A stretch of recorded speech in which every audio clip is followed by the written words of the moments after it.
Durante la comida familiar, mi hija gritó: «Siempre has sido una carga, lárgate de nuestras vidas». Lloré en silencio mientras arrojaba mi ropa a la banqueta. A la semana siguiente, recibió una copia de mi testamento. Me alegra que estés aquí. Acompaña mi historia hasta el final y comenta desde qué ciudad la estás viendo para saber hasta dónde ha llegado. El sonido de los cubiertos chocando contra la losa llenaba el comedor mientras nos sentábamos a compartir nuestro almuerzo dominical de cada mes.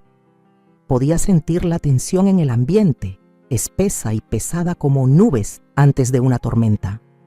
Mi hija Isabela no me había dirigido la mirada desde que llegué, ocupada en mover la comida de un lado a otro en su plato. Su esposo Francisco se mantenía en silencio a su lado, con la vista clavada en la comida. «Las papas están un poco crudas», murmuró Isabela empujándolas a un lado del plato. «Lo siento, cariño. Si quieres, las puedo calentar un poco más», ofrecí mientras me levantaba un poco de la silla. «No te molestes, siéntate». «Mamá», soltó con frialdad. Me dejé caer de nuevo en el asiento con ese peso conocido de la decepción clavado en el pecho. A mis 66 años, ya estaba acostumbrada a andar con cuidado alrededor de mi única hija. Pero últimamente todo iba de mal en peor. «¿Cómo va el club de lectura, Rosalía?», preguntó Francisco intentando romper el silencio incómodo. Antes de que pudiera responder, Isabela se metió. «El club de lectura de mamá es lo que menos importa ahora». Tomé un sorbo pequeño de agua para calmar el temblor en mis manos. «¿Está todo bien, Isabela?». Ella dejó caer el tenedor con un golpe que me hizo brincar. «No, no está todo bien. Francisco y yo hemos estado hablando y tomamos una decisión». Francisco se removió incómodo en su silla, evitando mi mirada. «Ya no podemos seguir con esto», continuó Isabela alzando la voz. «Tenerte aquí, siempre necesitando ayuda, ocupando espacio en nuestras vidas, es demasiado». Mi corazón se aceleró. «No entiendo, hija. ¿Qué estás diciendo?». «Estoy diciendo que necesitas buscar otro lugar donde vivir. Se acabó». Las palabras me golpearon como un puñetazo. «Pero esta es mi casa. He vivido aquí por 30 años». «En realidad», dijo Isabela con voz helada, «desde que papá murió, la casa está a mi nombre. ¿Recuerdas?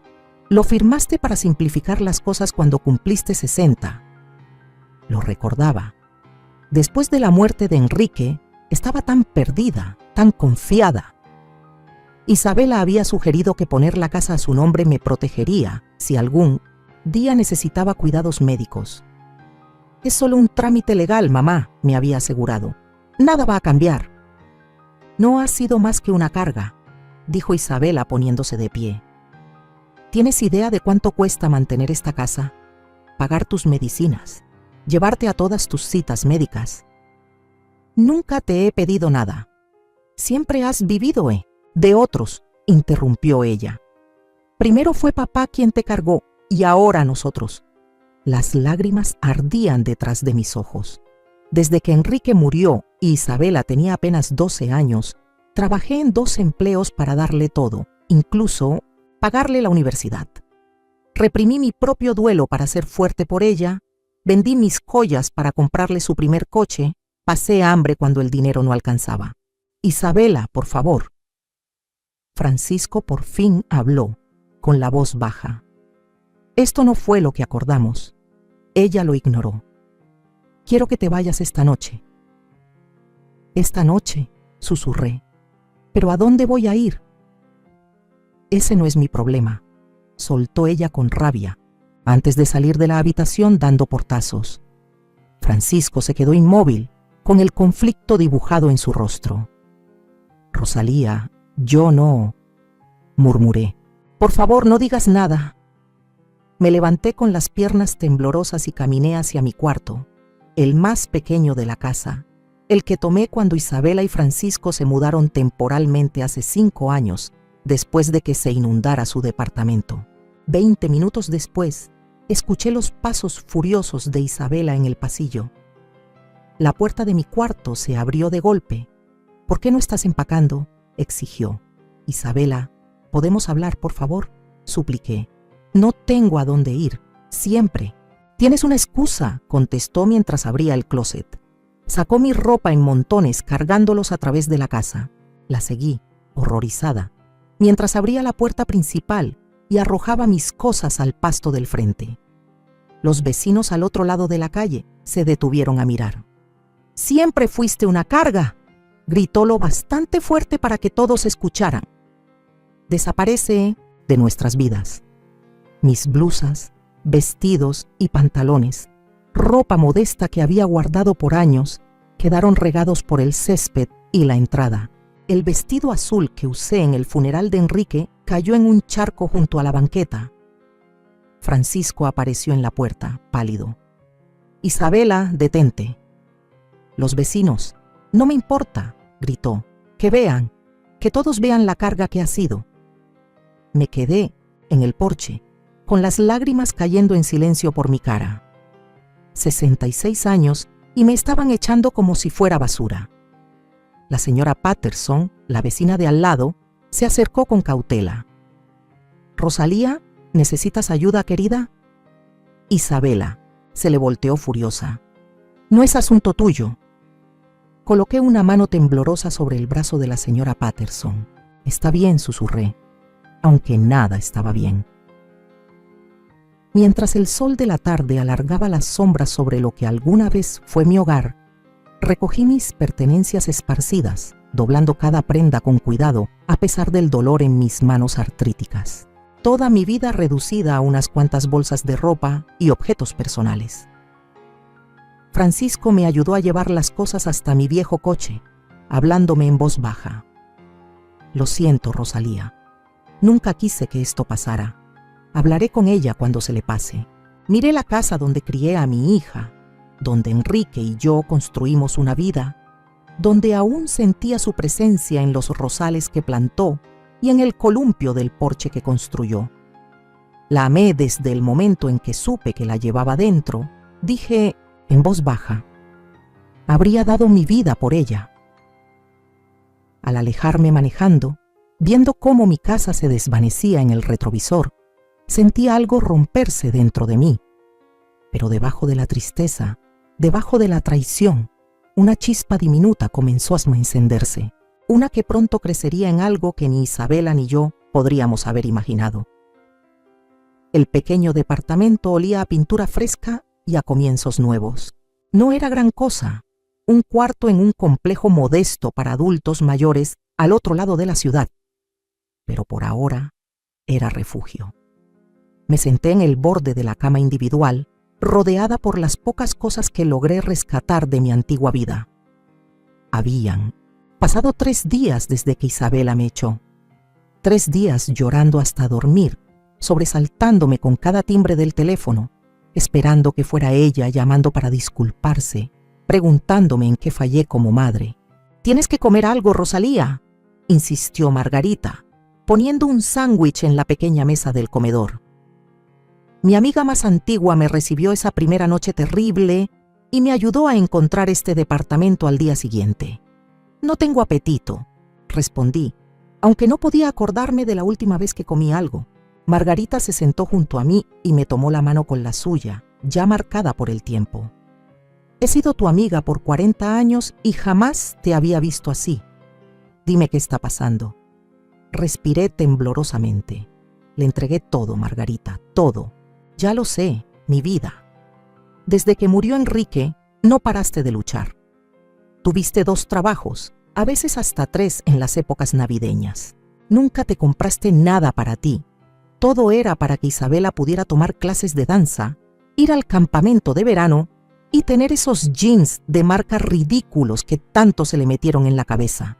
Margarita asintió, sus ojos cargados de ese entendimiento profundo que solo se gana viendo la vida de alguien a lo largo de los años. Y ahora mi voz se quebró. «Ahora dice que soy una carga». «Está equivocada», dijo Margarita con firmeza, «y muy en el fondo lo sabe». Negué con la cabeza. «¿No viste su cara, Margarita? Tenía un desprecio, como si no valiera nada». Margarita soltó un suspiro y se puso de pie. Bueno, hay algo que ella no sabe, ¿cierto? Algo que podría hacerla cambiar de opinión muy rápido. La miré, sorprendida. Nunca se lo conté a nadie más que a ti. Quizá ya es hora de hacerlo. Caminé hasta mi bolso, saqué una carpeta de cuero ya vieja y la abrí sobre la mesa. Dentro había estados de cuenta, escrituras y papeles de inversión. Enrique siempre fue de los que piensan a futuro, dije con voz baja, pasando los dedos por su firma en uno de los documentos. Cuando le dieron el diagnóstico, supo que no llegaría a viejo. La noche antes de que muriera, me hizo prometerle algo. No le digas a Isabela lo del terreno, susurró. No hasta que sea lo suficientemente madura para manejarlo. El dinero cambia a las personas, Rosy. El terreno del que hablaba eran 5 acres fuera del pueblo que Enrique había heredado de su abuelo. Cuando él falleció, parecía que no valía nada, solo un campo seco en las afueras, pero hace 15 años la ciudad empezó a crecer hacia ese rumbo. Construyeron un centro comercial cerca y luego vinieron las colonias nuevas. El valor de nuestro terreno se disparó. ¿Y cuánto vale ahora?, preguntó Margarita. La última oferta fue un poco más de 2 millones, respondí en voz baja. Margarita silbó. Isabela ni se imagina. No. Desde que murió Enrique, me enfoqué tanto en sobrevivir, en asegurarme de que Isabela tuviera todo lo que necesitaba. Y ya de grande, nunca pareció lo suficientemente responsable. Siempre ha sido impulsiva con el dinero, como esas tarjetas de crédito que reventó en la universidad. Asentí. Y los préstamos de autos y esas emergencias que siempre terminan vaciando mi cuenta de ahorros, Margarita negó con la cabeza. Así que todos estos años has vivido con lo justo, incluso batallando a veces, mientras tenías una fortuna guardada. No se trataba del dinero, Margarita. Se trataba de cumplir la voluntad de Enrique, de esperar a que Isabela estuviera lista. Y ahora cerré la carpeta, sintiendo cómo una nueva determinación comenzaba a aflorar dentro de mí. Ahora sé que nunca lo estará. Esa tarde fui a ver a mi abogado, Tomás Aguilar, quien había sido amigo de Enrique y llevaba años manejando nuestros asuntos modestos. Quiero cambiar mi testamento, le dije después de contarle lo ocurrido. Tomás se recargó en su silla, con una expresión seria. Siempre me preocupó que pusieras la casa a nombre de Isabela, Rosa. Confiaba en ella, respondí sin rodeos. Mi error. Él asintió con comprensión. ¿Qué cambios tienes en mente? Quiero que la mayor parte de mi patrimonio se destine a causas benéficas, en especial a organizaciones que apoyan a personas mayores abandonadas por sus familias. La ironía no se nos escapó a ninguno de los dos. Una parte pequeña debe ir al fondo de estudios de mi nieto Javier, bajo el control de un fideicomisario, no de Isabela. Y para Isabela hice una pausa. Una cantidad modesta, pero con condiciones. Mientras Tomás redactaba el Nuevo Testamento, sentí como si me quitaran un peso de encima. Durante años la protegí de las consecuencias, limpié sus desastres, perdoné su egoísmo. Eso se terminó hoy. Quiero que le envíes una copia a Isabela, dije al firmar los documentos. No todos los detalles, solo lo suficiente para que sepa que su madre es mucho más de lo que cree. Tomás alzó una ceja. ¿Estás segura de que es prudente? No, admití, pero es necesario. Esa noche, mientras acomodaba mis pocas cosas en el departamento, sonó mi celular. No reconocí el número. Mamá. La voz de Isabela sonaba diferente, contenida, casi dulce. He estado tratando de comunicarme contigo. ¿Ah, sí? Respondí con voz neutra, aunque el corazón me latía con fuerza. Necesitamos hablar. Puede que haya exagerado el otro día. ¿Exagerado?, repetí. Tiraste mi ropa al jardín y me dijiste que desapareciera de tu vida. Estaba estresada. Ya sabes cómo le ha ido al negocio de Francisco y Javier está por aplicar a la universidad. ¿Y qué es lo que quieres, Isabela? Interrumpí, algo que rara vez hacía. Un silencio. Hoy recibí algo de la oficina de Tomás Aguilar. Ah, ahí estaba. ¿De veras? Mantuve un tono ligero. Mamá, no tenía idea del terreno ni de nada de esto. ¿Por qué no me lo dijiste? Me senté en mi nueva cama, pasando la mano por la colcha, sencilla. Habría cambiado en algo la forma en que me trataste. Otro silencio, esta vez más largo. Claro que sí. Eres mi madre. Te quiero. Esas palabras deberían haberme reconfortado, pero me dejaron helada. 54 años amándola, poniéndola siempre primero, y solo ahora, al enterarse de que tenía algo que ella quería, ¿decía quererme? Deberíamos hablar en persona, continuó. ¿Por qué no vienes a cenar mañana? Prepararé tu carne asada favorita. Cerré los ojos, imaginando su rostro, no el de su rabia reciente, sino el de cuando tenía 5 años y me miraba con total confianza y adoración. ¿Cuándo cambió eso? ¿Cuándo me volví solo un obstáculo para ella? Lo pensaré. Dije al fin. Perfecto. Y mamá, de verdad lo siento. Por todo. A veces decimos cosas que en realidad no sentimos. Mientras colgaba el teléfono, las palabras de Margarita retumbaban en mi cabeza. El dinero cambia a las personas. Y sí, las cambia. Pero tal vez no como Isabela creía. Porque mientras mi hija pensaba que había descubierto mi secreto, no tenía ni idea de lo que en verdad estaba planeando. La casa de Isabela, que alguna vez fue mi hogar, seguía idéntica cuando entré en el camino de entrada. Pero todo era distinto. La luz del porche estaba encendida, dándome la bienvenida a un lugar que me había echado apenas hacía una semana. Me quedé sentada en el coche unos segundos, respirando hondo para reunir valor. La puerta se abrió antes de que pudiera tocar. Isabela apareció, con el cabello perfectamente arreglado y un vestido floreado que jamás le había visto. «Mamá», exclamó con una dulzura empalagosa. «Qué bueno que viniste». Me abrazó y yo respondí con rigidez, notando cómo frunció apenas la nariz al oler mi aroma a departamento humilde, tan distinto a la lavanda que solía usar. «Pasa, pasa», me dijo, guiándome hacia adentro como si fuera una invitada distinguida, no la mujer que la había criado en esa misma casa. El comedor estaba irreconocible. Velas encendidas sobre la mesa, la vajilla buena y el olor del estofado, mi platillo favorito, llenando el ambiente. Francisco estaba de pie junto a la cocina, con una expresión entre vergüenza y alivio. «Rosalía», murmuró acercándose para tomar mi abrigo. «Me da gusto verte». «¿Así?», respondí sin más. Bajó la mirada. «Sí, me da gusto». Isabela intervino rápido. «Javier está en casa de un amigo estudiando. Le va a dar mucho coraje no verte». Asentí, aunque sospechaba que mi nieto de 14 años había sido enviado lejos a propósito para esta escena.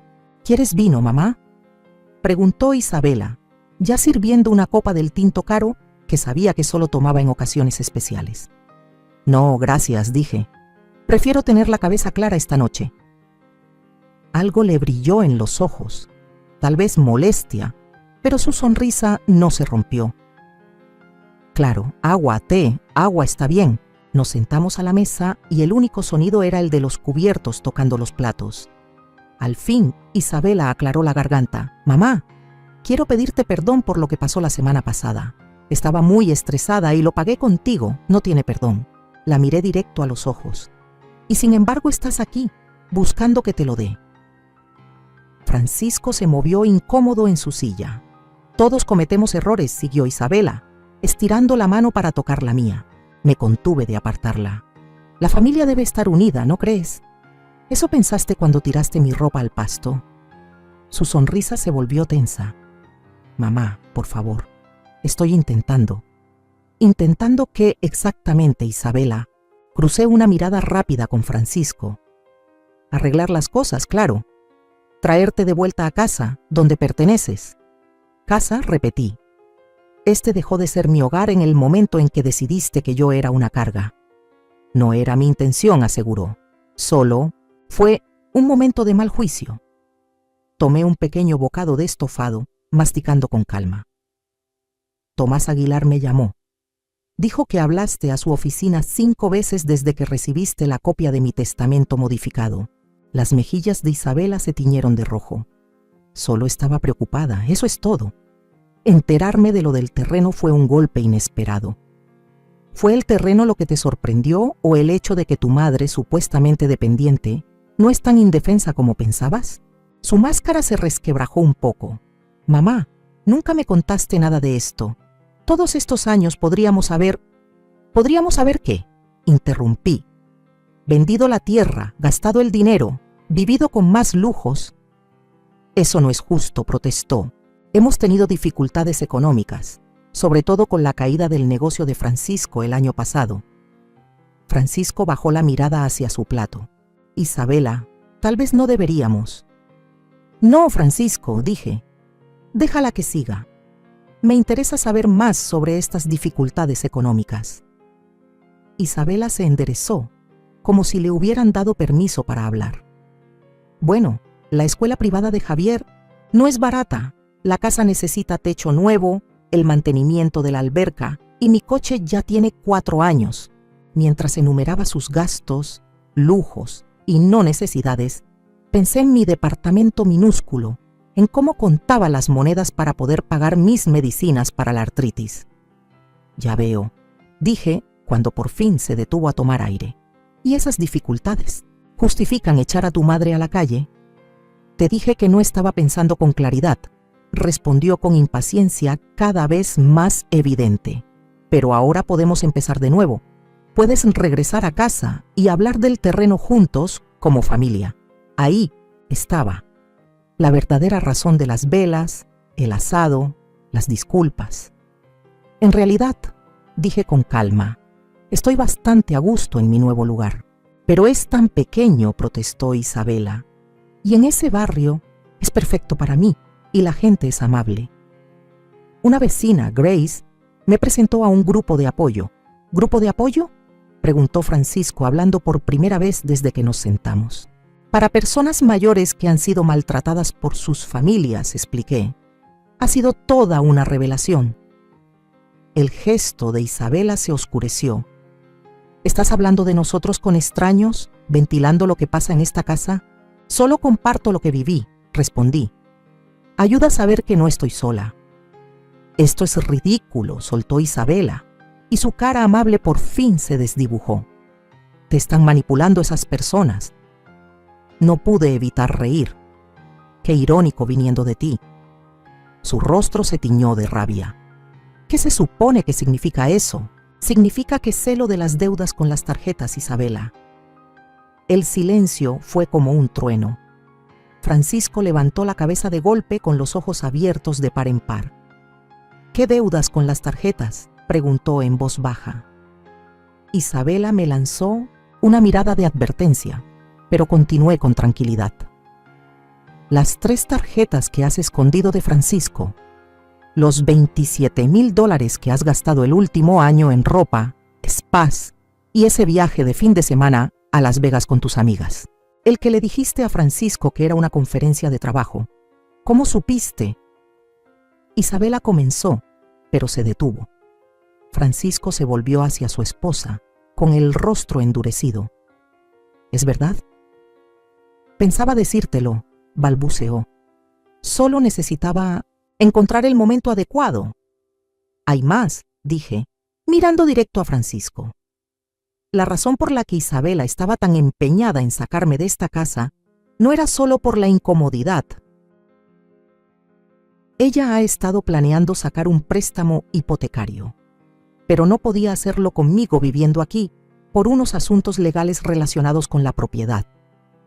Francisco se puso pálido. Ya habíamos hablado de esto. Acordamos no hipotecar la casa.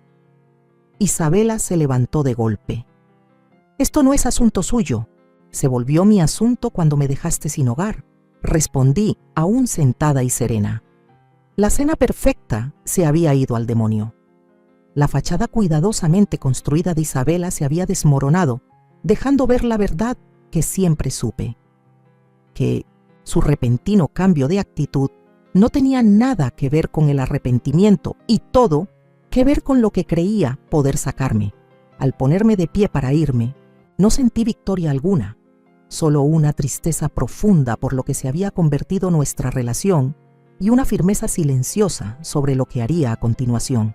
Creo que aquí terminamos, dije con voz baja. Gracias por la cena. Francisco se levantó de inmediato. Te acompaño, Rosalía. Afuera, en el porche y lejos del alcance de los oídos de Isabela, habló en tono casi susurrado.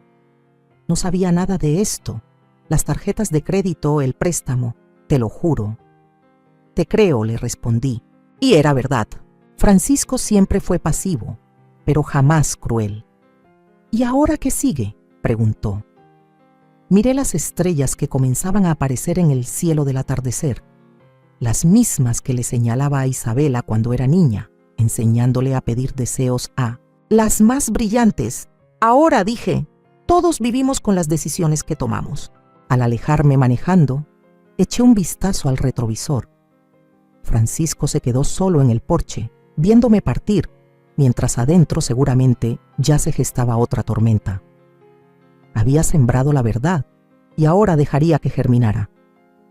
Pasaron 2 semanas, sin noticias de Isabela ni de Francisco. Cada día me sentía más en paz en esta nueva etapa. Mi pequeño departamento, poco a poco, se transformó en un hogar, un refugio decorado con los pocos recuerdos valiosos que logré conservar.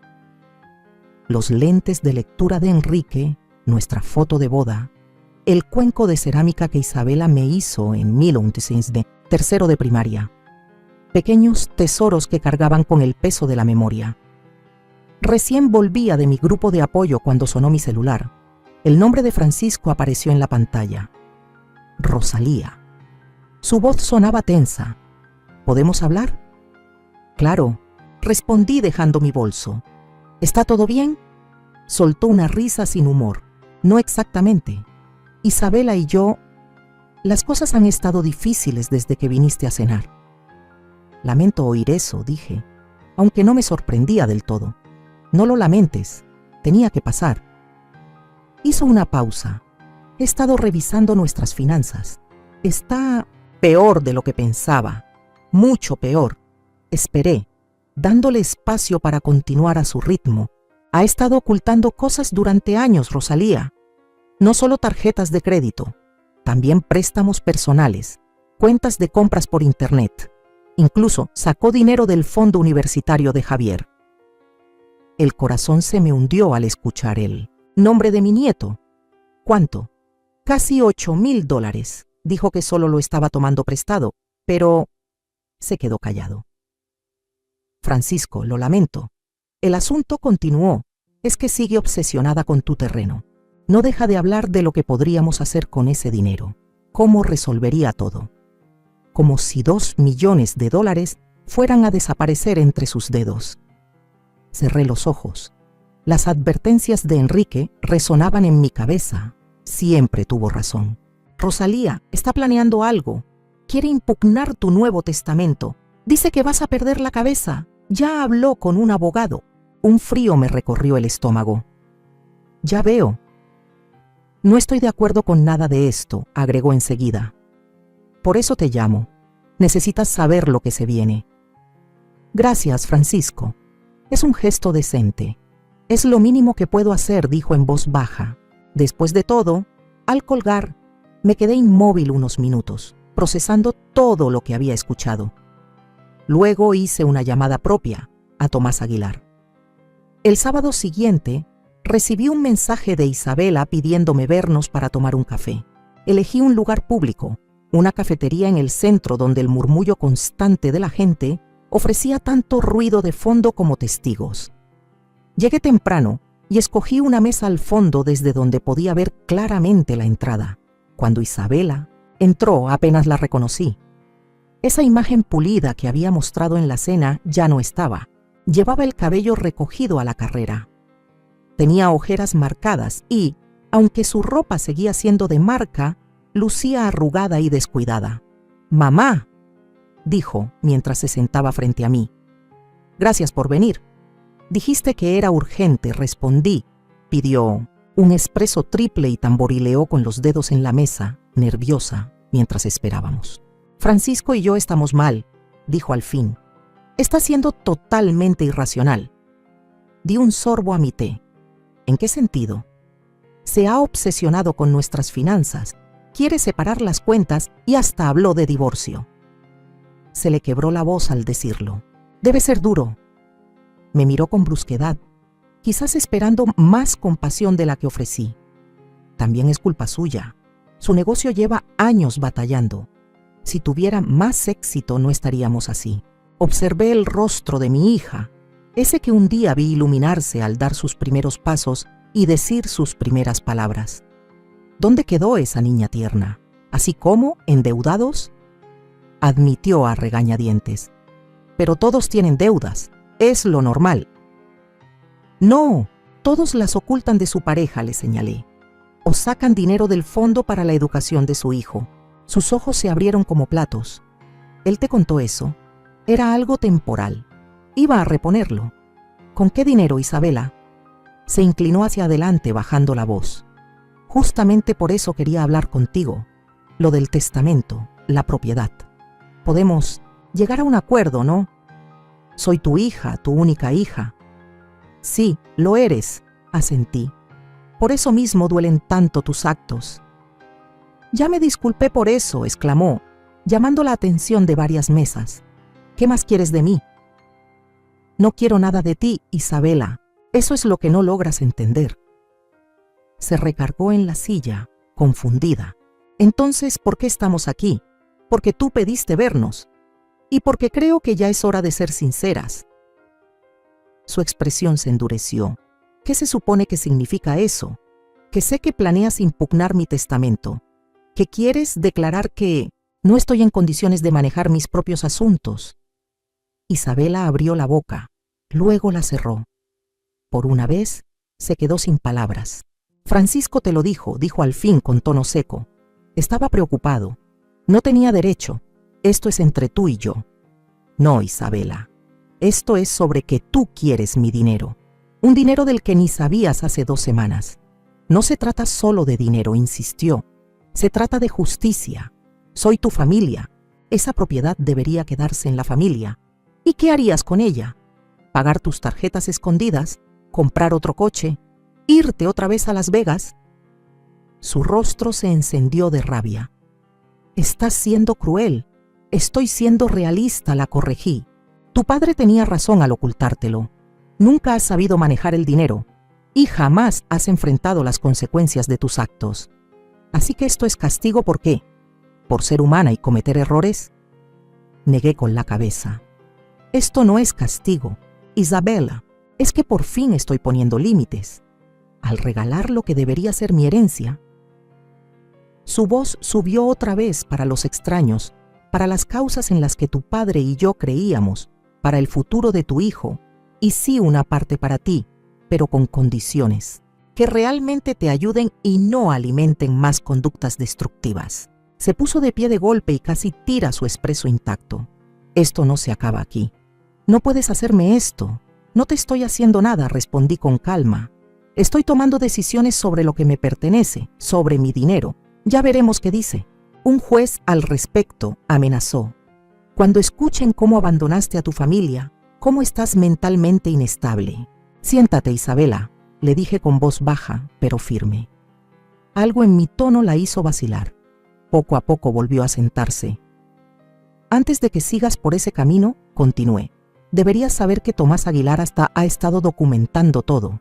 Tu cambio repentino, de actitud después de enterarte del terreno, tus deudas escondidas, incluso tu plan para impugnar el testamento. He sido evaluada por 2 médicos distintos que pueden testificar sobre mi estabilidad mental, y tus amenazas de hoy están siendo grabadas. Su rostro se puso pálido. Estás mintiendo. Deslicé mi celular por la mesa, con la pantalla mostrando una grabación activa. Me tendiste una trampa, susurró. Me protegí, corregí. Algo que debí haber hecho desde hace años. Por un momento, Isabela se parecía a esa niña que atrapaban robando galletas. asustada, a la defensiva, pero en el fondo consciente de que había hecho mal. Luego, su expresión se endureció otra vez. «¿Crees que ganaste, verdad?», dijo con amargura. «Bien, quédate con tu dinero, no lo necesito, no te necesito». Se levantó otra vez, agarrando su bolso. «Francisco ya me va a dejar». Javier casi ni me habla. «¿Estás feliz ahora? Te llevaste todo». Mientras salía del café furiosa, dejándome sola en la mesa, no sentí victoria alguna, solo una tristeza profunda. Yo no le había quitado nada a Isabela. Fue ella quien lo perdió todo. Poco a poco, decisión tras decisión. Más tarde esa noche, mientras estaba sentada en mi pequeño balcón viendo cómo el sol se escondía, mi celular vibró con un mensaje de texto. Era de Francisco. «Javier quiere verte. ¿Está bien mañana?».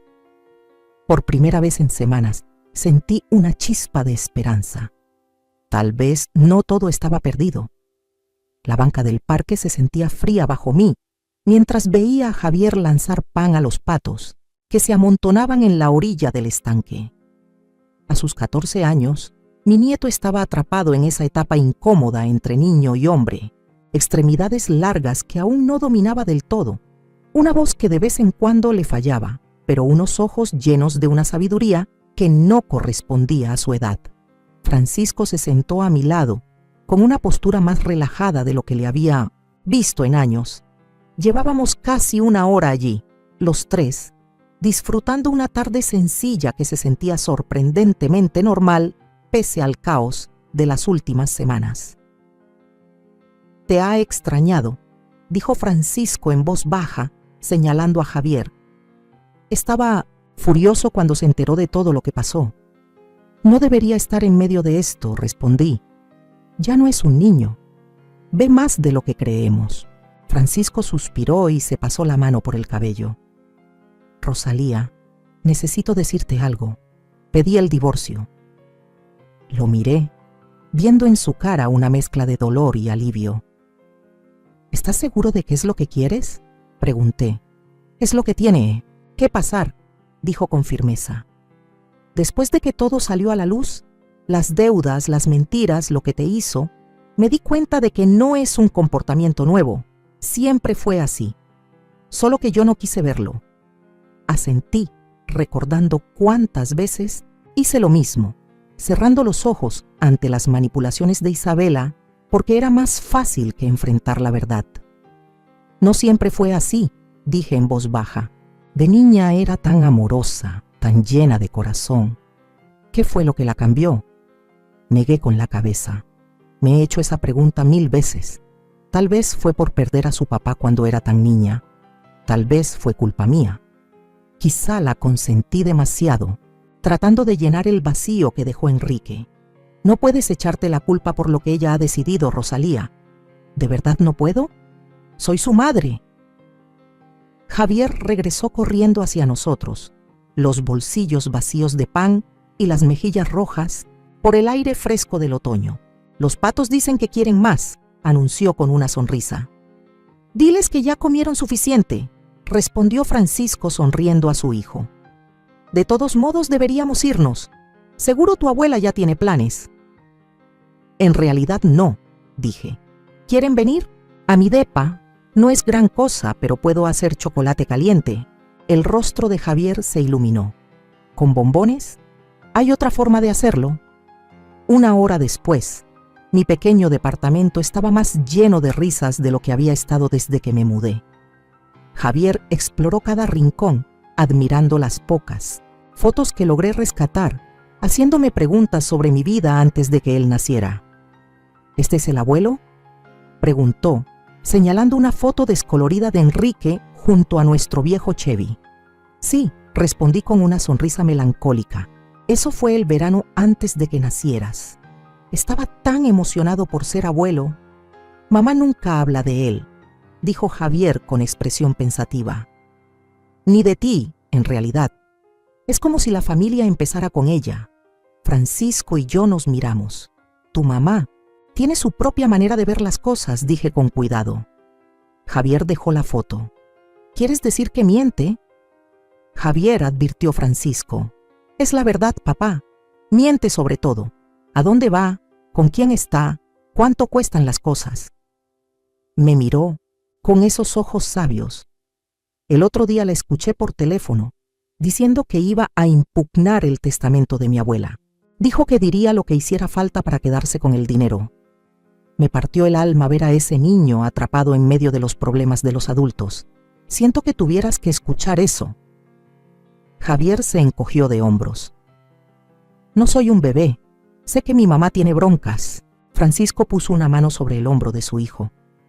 Vamos a salir adelante, campeón. Las cosas van a cambiar un poco, pero vamos a estar bien. Cuando ya se iban, Javier me abrazó fuerte. ¿Puedo volver mañana? Tengo un proyecto de ciencias y mi papá es malísimo con esas cosas. Me reí. Oye, protestó Francisco, pero también sonreía. Claro que puedes, le dije a Javier, cuando quieras. Después de que se fueron, me quedé sentada en silencio, saboreando el calorcito que su presencia había dejado en mi espacio pequeño. Por primera vez desde que Isabela me echó, sentí un poco de paz, de esperanza. A la mañana siguiente, me despertaron unos golpes insistentes. Me puse la bata y abrí la puerta. Isabela estaba ahí, con el rostro retorcido por la rabia. ¿Cómo te atreves?, siseó empujándome mientras entraba al departamento. Isabela, ¿qué? Los pusiste en mi contra, me acusó girándose hacia mí. Francisco va a pedir el divorcio. ¿Sabías eso? Y ahora también está envenenando a Javier. Yo no puse a nadie en tu contra, dije con calma, aunque el corazón me latía a 1000. Francisco tomó su decisión por lo que descubrió, porque tú le contaste lo de las tarjetas, lo de Las Vegas. Le mentiste a tu esposo, Isabela. Le robaste al fondo universitario de tu hijo. Esas fueron tus decisiones, no las mías. Caminaba por la sala como fiera enjaulada. Quiere quitarme todo, la casa, la custodia completa de Javier. Dice que estoy inestable. ¿Yo? Después de que él abandonó nuestro matrimonio a la primera señal de problemas. ¿De verdad así lo ves? Ella se detuvo de golpe con la mirada encendida. ¿De qué hablas? Francisco no abandonó tu matrimonio. Está reaccionando a años de mentiras. Es diferente. Ah, o sea que ahora estás de su parte, escupió. ¿Mi propia madre? No estoy del lado de nadie, Isabela. Solo intento ver las cosas como son. Soltó una risa amarga. Claro. Por eso dejas que mi hijo venga aquí a llenarse la cabeza de quién sabe qué cosas. Javier pidió venir a verme, dije, y no hablamos de ti. No te creo. Miró el departamento con desprecio. Mira este lugar. Es patético. Estás viviendo como una víctima trágica cuando las dos sabemos que estás sentada sobre millones. Respiré hondo. El dinero no lo es todo, Isabela. Fácil decirlo cuando sí lo tienes, explotó. ¿Tienes idea de lo que me está pasando? Mi vida se está desmoronando. El banco llamó por el pago de la hipoteca. Mis tarjetas están hasta el tope. Y ahora Francisco amenaza con sacar todo a la luz en el divorcio. Siento que estés pasando por esto, dije, y lo decía en serio. A pesar de todo sigue siendo mi hija, pero no puedo resolverlo por ti. Sí podrías, insistió, su voz bajando a casi un ruego. Podrías ayudarme, mamá, solo esta vez. Es lo único que te pido, te lo juro que te lo pago. Por un momento dudé. El instinto de madre, ese impulso de proteger, de arreglarlo todo, era fuerte. Pero luego recordé la ropa tirada en el jardín, las palabras crueles, los años de manipulación. No, Isabela, dije con suavidad. Ya no voy a seguir alimentando esto. Su rostro cambió. La vulnerabilidad fue barrida por una furia helada. Te vas a arrepentir, siseó. No he terminado de luchar por lo que es mío, y cuando gane, no esperes compasión, de mi parte. ¿De verdad para eso te criamos tu padre y yo? Pregunté con la voz quebrándose apenas. ¿Para que amenaces a tu propia madre? Algo parpadeó en sus ojos, tal vez duda o un momento fugaz de conciencia. pero se desvaneció tan rápido como apareció. La que cambió fuiste tú, me acusó. Tú fuiste la que le dio la espalda a la familia. Al salir dando un portazo, me dejé caer en el sillón, las manos temblorosas. El encuentro me dejó sacudida, pero también de algún modo decidida. Esto ya no era solo sobre el dinero, era sobre romper un patrón que llevaba demasiado tiempo repitiéndose. Mi teléfono vibró con un mensaje de Margarita. ¿Café esta tarde? Quiero presentarte a alguien. Dudé apenas un segundo antes de escribir de vuelta. Me encantaría. Ya era hora de empezar a vivir mi vida de nuevo, no como la madre de Isabela, ni la viuda de Enrique, sino como Rosalía, una mujer con su propio camino por delante. 6 meses pueden cambiarlo todo. Mientras las flores de primavera pintaban de colores los parques de la ciudad, me senté en la oficina de Tomás Aguilar, cerrando los detalles de mi testamento. El invierno había sido largo y duro, pero así, como los días empezaban a alargarse, también crecía mi propósito. Todo está en orden, dijo Tomás, deslizándome los documentos. El fideicomiso para Javier está asegurado. La fundación benéfica ya está establecida y las condiciones para la parte de Isabela están claramente definidas. Fui firmando cada hoja con cuidado y es imposible de impugnar. Nada es absolutamente imposible en derecho, admitió Tomás, pero tomamos todas las precauciones, las evaluaciones médicas, el historial documentado de su conducta, su mal manejo del dinero. Sería extremadamente difícil que lograra anularlo. Y el testimonio de Francisco ayudaría si hace falta. Tomás asintió. Su declaración fue contundente, al igual que la de Javier, aunque espero que no lleguen a ese punto. Dejé la pluma sobre el escritorio, sintiendo cómo se me quitaba un peso de encima. Gracias por todo, Tomás. Enrique estaría orgulloso de ti, Rosalía, dijo con suavidad. Has respetado su voluntad y también encontraste tu propio camino. Al salir de la oficina, con el sol primaveral acariciándome el rostro, pensé en todo lo que había cambiado desde aquel domingo horrible en que Isabela me echó de la casa. El dolor no se había ido. Dudaba que algún día desapareciera del todo, pero se había transformado en otra cosa. Algo que me impulsaba hacia adelante en lugar de detenerme. Caminé 3 cuadras hasta el colegio comunitario donde, a mis 66 años, me había inscrito en un curso de literatura. Fue idea de Margarita, una manera de retomar el sueño que dejé en pausa tras la muerte de Enrique, cuando criar a Isabela se volvió mi única prioridad. «Llegas justo a tiempo», dijo el profesor Jenkins mientras me deslizaba dentro del aula. Estábamos por empezar a hablar de tu trabajo sobre Jane Austen. Mis compañeros, en su mayoría jóvenes que podrían ser mis nietos, voltearon a sonreírme. En estos meses, pasé de ser la señora mayor del fondo del salón a simplemente Rosalía, la que daba opiniones que respetaban y cuyas galletas caseras esperaban con ansias cada jueves. Al salir de clase, revisé el celular y vi un mensaje de Tom de Diciemto. Francisco, Javier sacó un 10 en su proyecto de ciencias. Dice que no lo habría logrado sin la ayuda de su abuela. ¿Cena para celebrarlo? Sonreí mientras respondía con un sí rápido. Mi relación con mi nieto había florecido de formas que jamás imaginé. 3 veces por semana venía a mi departamento, a veces con Francisco, a veces solo, para hacer tarea, aprender a cocinar o simplemente platicar. Él era el puente entre mi pasado y mi futuro, el recordatorio de que los lazos familiares pueden sanar tanto como herir. Francisco también se había convertido en un aliado inesperado. Mientras avanzaba su divorcio con Isabela, me dejó claro que siempre sería la abuela de Javier y que siempre tendría un lugar en sus vidas. Su generosidad ayudó a calmar el dolor de la constante indiferencia de Isabela. Mi última parada del día fue la cafetería donde me encontraría con Margarita y Roberto. Pensar en Roberto me arrancó una sonrisa y me aceleró el corazón de una forma que no sentía desde hacía décadas. Lo conocí hace 4 meses el cuñado viudo de Margarita, un profesor de literatura jubilado con ojos amables y un humor seco que coincidía con el mío. Nuestra amistad creció despacio, con cautela, ambos marcados por pérdidas profundas. «Ahí viene», dijo Roberto con calidez cuando me acerqué a la mesa. Se levantó para jalarme la silla, un gesto caballeroso que siempre hacía a Margarita rodar los ojos con ternura. «¿Cómo te fue con Tomás?», preguntó Margarita, empujándome una taza de té.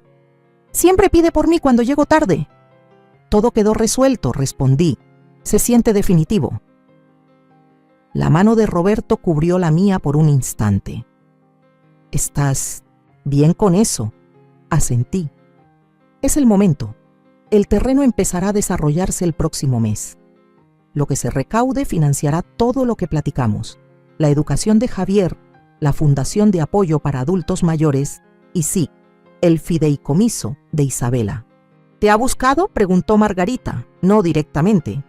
«Francisco dice que lleva 2 meses sobria y que está yendo a terapia como parte del acuerdo de custodia». Después de su última visita explosiva a mi departamento, todo se desmoronó más. Perdió su empleo, la arrestaron por manejar ebria y Dini finalmente tocó fondo, lo que la obligó a enfrentar sus problemas con el dinero, el alcohol y las relaciones. El divorcio se había finalizado hacía 3 meses y Francisco se quedó con la custodia principal de Javier. «¿Crees que acepte las condiciones del fideicomiso?», preguntó Roberto. Bebí mi té con calma. «No lo sé, pero no son negociables. Ella recibe una pensión mensual, pero la mayor parte de su parte queda retenida a menos que mantenga la sobriedad y complete asesoría financiera». «Estás haciendo lo correcto», me aseguró Margarita. «Es amor duro, pero sigue siendo amor». Más tarde esa noche, mientras Francisco, Javier y yo celebrábamos con pizza en mi apartamento ya acogedor, mi celular vibró con un mensaje de un número desconocido. «Mamá, quiero hablar. Cuando tú estés lista. Isabela». Se lo mostré a Francisco, quien arqueó las cejas sorprendido. Eso no me lo esperaba. «Ha estado mejor», dijo Javier con cautela. «Mi terapeuta dice que tal vez pronto podamos intentar visitas supervisadas». Asentí, guardando el teléfono. Le respondería a Isabela, pero no esa noche. Esa noche era para celebrar, para honrar a la familia que había resurgido de entre las cenizas de la traición. Cuando se fueron, me quedé sentada en mi pequeño balcón, mirando las luces de la ciudad parpadear contra el cielo que oscurecía. Roberto me había invitado a un viaje de fin de semana a la costa el próximo mes, mi primera vacación en años. La Fundación de Apoyo a Personas Mayores que fundé con parte de los bienes de Enrique ya estaba ayudando a otros que también habían sufrido abuso. Y la próxima semana comenzaría como voluntaria en el centro comunitario, dando una clase de escritura para adultos mayores.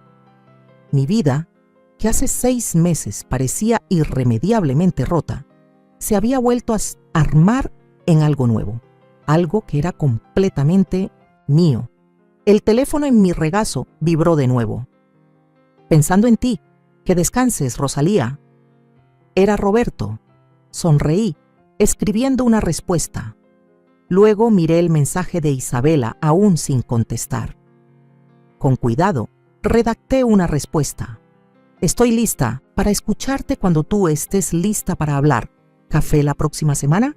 Lo que viniera con mi hija, una reconciliación, un rechazo o algo intermedio, lo enfrentaría a mi manera. La mujer que lloraba frente a una casa mientras le arrojaban la ropa al jardín ya no existía. En su lugar estaba alguien más fuerte, más sabia y finalmente verdaderamente libre. Mientras me preparaba para dormir, vi mi reflejo en el espejo, el cabello plateado que dejé de teñir, las líneas de la risa que ya no trataba de ocultar, los ojos claros que habían visto tanto dolor como sanación. Por primera vez en muchos años, tal vez décadas, me reconocí. «Lo logramos, Enrique», susurré al cuarto en silencio. «Encontramos el camino». El camino por delante tendría sus retos. La recuperación de Isabela era frágil. Mi relación con Roberto era nueva y reconstruir los lazos familiares tomaba tiempo, pero ya no tenía miedo. Lo que fuera que viniera, lo enfrentaría con la calma y la fuerza que había encontrado dentro de mí. Una fuerza que siempre estuvo ahí, esperando salir. La última sonrisa de Rosalía no fue una despedida, sino un inicio. El comienzo de una vida recuperada, de un corazón renovado y un espíritu intacto. Por la mañana despertaría a posibilidades que 6 meses atrás jamás habría imaginado. Seguiría construyendo esta nueva vida, paso a paso, día a día. Y lo haría sabiendo que la herencia más valiosa que podía dejar no era dinero ni propiedades, sino el ejemplo de una mujer que aprendió, incluso a los 66 años, que nunca es tarde para levantarse, para empezar de nuevo, para encontrar la alegría. Ese fue el verdadero legado de Enrique, y ahora, al fin, también era mío. Como protagonista de esta historia, no tengo otra opción más que hablar desde lo más profundo de mi alma, con la voz firme de una mujer que lo ha perdido casi todo, y sin embargo, ha encontrado más de lo que jamás imaginó. Durante mucho tiempo, confundí el amor con el sacrificio sin límites. Pensé que proteger, perdonar y ceder lo era todo. Que una madre debía dar hasta el último aliento, hasta la última moneda, hasta su dignidad si hacía falta. Pero hoy, después de todo lo vivido, sé que el verdadero amor también se pone de pie. También dice basta. Este relato no trata solo de traición, ni de pérdida, ni siquiera del dinero que tanto se menciona. Se trata de dignidad, de redescubrir el valor propio cuando el mundo que construiste se derrumba a tus pies. Se trata de entender que nunca es tarde para cambiar el rumbo, para elegirte a ti misma, para romper ciclos que te aplastan. Si has sido herida por alguien a quien amaste, si has entregado todo y te han dejado vacía, si alguna vez te han hecho sentir como una carga, escúchame, no estás sola. Tu valor no lo define lo que los demás ven en ti, sino lo que tú decides hacer con lo que te queda. Hoy, con el pelo plateado, la espalda erguida y el corazón aún latiendo fuerte, puedo decir con certeza que lo que dejo al mundo no es una casa ni una fortuna, es una historia, una prueba viva de que se puede volver a empezar, que incluso cuando te tiran al pasto junto con tu ropa, aún puedes recoger cada pedazo de ti y volver a armarte. Ese es mi legado. Que una mujer de 66 años también puede ser fuego, que puede reconstruirse y que no necesita permiso de nadie para ser feliz. Así que, si estás escuchando esto, desde donde sea que estés, quiero preguntarte, ¿qué decisiones estás postergando por miedo? ¿A quién necesitas decirle hasta aquí? ¿Y cuándo te vas a elegir a ti? Yo ya lo hice y créeme, el mundo no se acabó. Apenas está empezando. Ahora me da curiosidad, tú que escuchas mi historia. ¿Qué harías si estuvieras en mi lugar? ¿Has pasado por algo parecido?